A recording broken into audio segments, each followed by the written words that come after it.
Hey, good morning. Yes, it is up and at 'em. It's Monday, the 26th of August, or is it the 25th? The 25th of August. Don't get me too far ahead.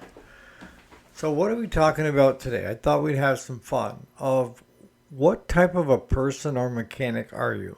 Are you the clean freak where everything's got to be perfect, mediocre, where you're putting your tools away but they don't have to be spotless? Or are you the one that has piles of tools all over the place on different projects?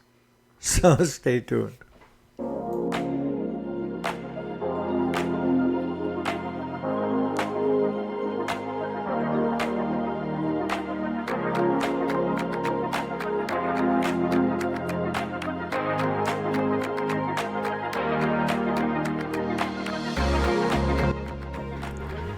Alrighty, welcome back to the channel. My name is Eric, and yes, this is the weekday, Monday through Friday. Today is Monday, the 25th of August, 2025. So today we're talking about organizational skills and what type of person I am and you are. And we all fall into a little bit of a different category, right? I've known guys that if they use a socket, they make sure to get it so it's the chrome is sparkly before they put it back into their box. I'm more so, I like to, when I'm done using that tool, I like to put it back where it belongs. And I'll do a quick wipe, I'll be honest with you. Because if I don't put it back, I can't find it. I know where my tools are in my toolbox. But if they're outside my toolbox, they come up missing. They just seem to vanish in thin air. And then you've got another style like Claude. You know, he's got piles of tools everywhere.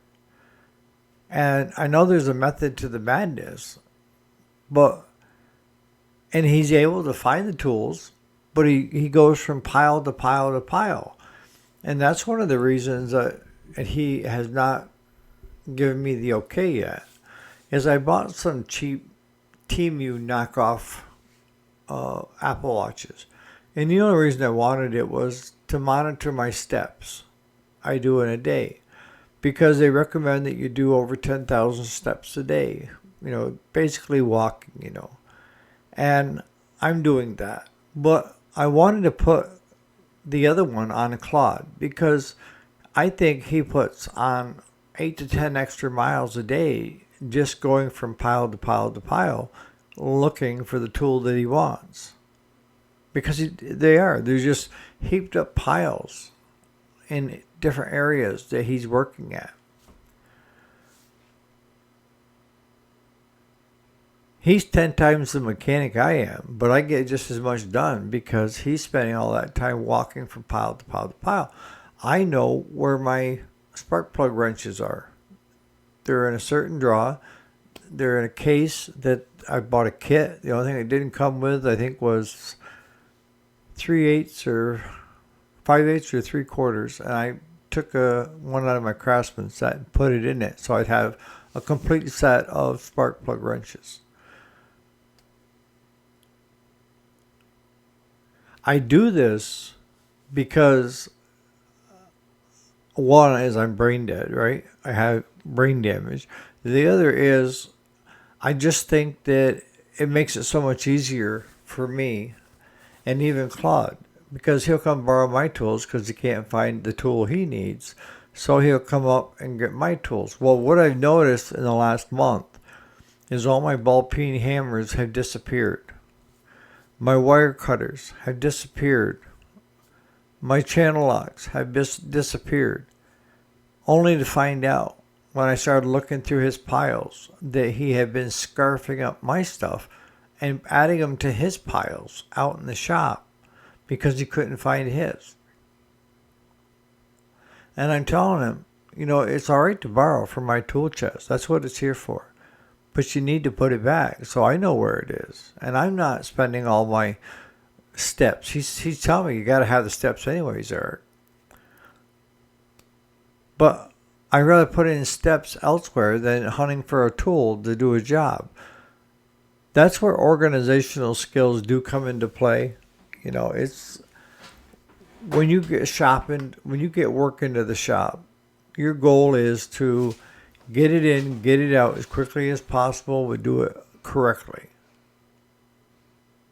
I know that's an oxymoron, right? If you're in too big of a hurry, you're going to miss things. If you're too quick to kick it out, like you said, Jason, and you didn't do a cold start on it, it may not start when it's cold.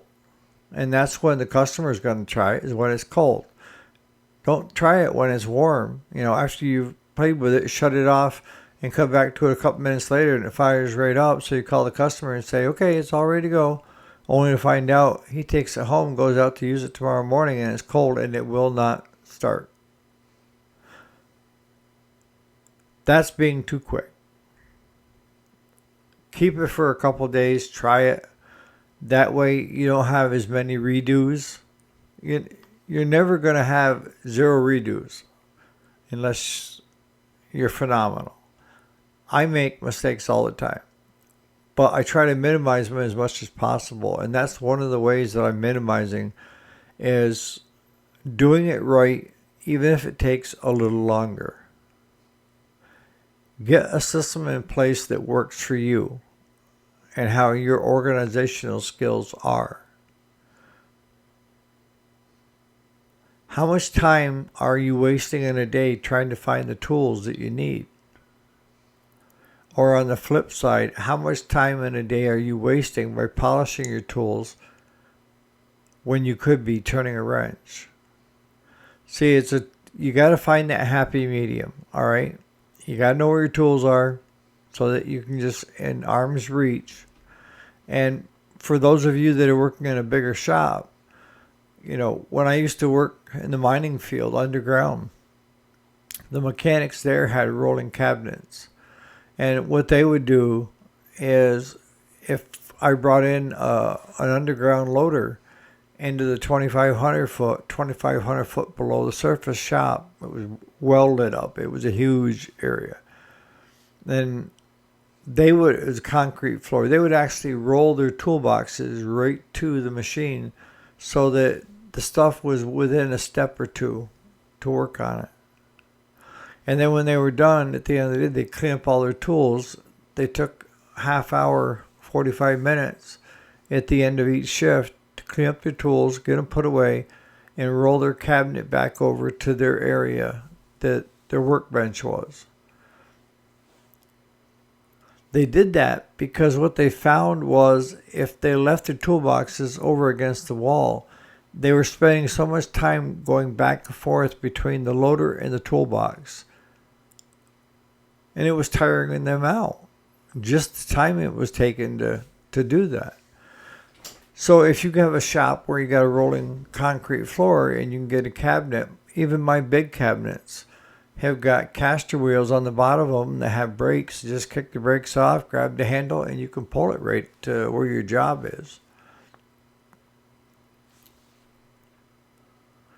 Doing it right and doing it correctly is the way to go, even if it takes a little bit longer. But I think that the more organized you are, the better the shop runs. I mean, we're not looking at robotics here, that with AI doing like Ford cars where they're doing the same motion all the time. I'm talking about at the end of the day, give yourself half an hour to make sure everything is back where it belongs in the tool chest, all right? In your toolboxes. And you should have your toolboxes organized, not just everything thrown into drawers, hoping for the best when you come to them. If you got an awl, which is just like, it's a little pick, a little pin. If you got that mixed in with your hand wrenches and you need the awl, where are you going to look? Well, you should have a box that has your specialty awls and all that stuff in one of your side drawers, right? So you know exactly where they are when you go to need them. Because I spent half an hour, 45 minutes trying to find just one tool. Unorganized. I tried working in the shop with Claude's tools, and I would get so frustrated because I couldn't find the right tools on the given tables he had laid out with all his piles of tools on it. He knew where most of it was. But I finally said, I can't do it. I'm going to use my own tools. I know exactly where they are. And when I'm done, I'll put them back where they belong. That adds to efficiency if you have your tools where they belong within arm's reach. You can get more accomplished in a day with less energy. And if you can accomplish more, that means the shop makes more, right? So you don't want to be the unorganized person, but you don't need to be the clean freak either, where you're polishing your tools on a constant basis. The tools don't make the mechanic. The mechanic makes the tools.